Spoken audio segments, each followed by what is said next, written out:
స్టోరీలోకి వెళ్లే ముందు మా ఛానల్ని సబ్స్క్రైబ్ చేయండి. బీహార్లోనూ మహారాష్ట్ర ఫార్ములా నితీష్ ఏం చేస్తారో?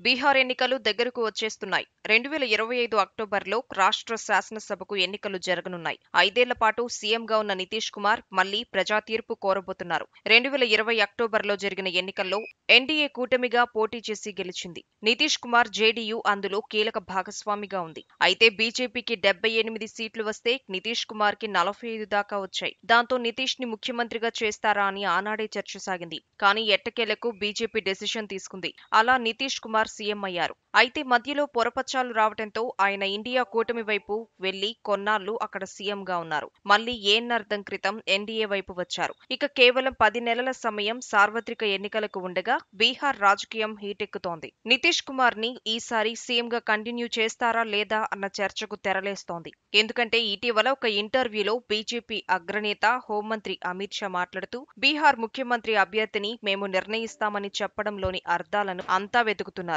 ముఖ్యమంత్రి అభ్యర్థి అని ఫలానా వారు లేకుండానే ఎన్నికలకు వెళ్లాయని బీజేపీ నిర్ణయించిందా అన్నది కూడా చర్చకు వస్తోంది. అయితే ఆ రాష్ట్రంలోని బీజేపీ నేతలు మాత్రం నితీష్ కుమార్ ప్రధాని మోడీ నాయకత్వంలో బీహార్ ఎన్నికలకు వెళ్లి గెలిచి వస్తామని చెబుతున్నారు. రాష్ట్ర బీజేపీ అధ్యక్షుడు దిలీప్ జైస్వాల్ దీని మీద మాట్లాడుతూ నితీష్ కుమార్ కి మద్దతుగా కూటమి ఉంటుందని చెప్పారు. అదేవిధంగా హర్యానాలోని సూరజ్ కుండ్ లో ఇటీవల జరిగిన బీజేపీ సమావేశంలో కూడా బీహార్ ఎన్నికలలో నితీష్ కుమార్ నాయకత్వమే ఉంటుందని క్లారిటీ ఇచ్చారు. అయినా కానీ అమిత్ షా లేటెస్ట్ గా ఇచ్చిన ఇంటర్వ్యూలో కామెంట్స్ చూస్తే ముఖ్యమంత్రి విషయంలో ఈసారి బీజేపీ పట్టుదలగా ఉంటుందని అంటున్నారు. అంతేకాదు ఏ మాత్రం వెనక్కి తగ్గదని చెబుతున్నారు. దేశంలో అతిపెద్ద రాష్ట్రాలలో ఒకటిగా ఉన్న బీహార్లో ఈసారి బీజేపీ నుంచి సీఎం కావాలన్నది బీజేపీ పెద్దల సంకల్పమని చెబుతున్నారు. బీహార్లో కూడా మహారాష్ట్ర ఫార్ములాను ఉపయోగిస్తారని అంటున్నారు. మరి నితీష్ కుమార్ ఏమి చేస్తారు అంటే ఆయనను కేంద్రంలో కీలక శాఖలకు మంత్రిగా తీసుకుంటారు అని అంటున్నారు. అయితే బీహార్లో ఏకచక్రాధిపత్యంగా అధికారాన్ని అనుభవిస్తున్న నితీష్ కుమార్ కేంద్రంలో మంత్రిగా బాధ్యతలు చేపడతారా అన్నది కూడా చూడాలి. పైగా ఎన్డీఏ ప్రభుత్వానికి జేడీయూ కీలక మద్దతు ఇస్తోంది.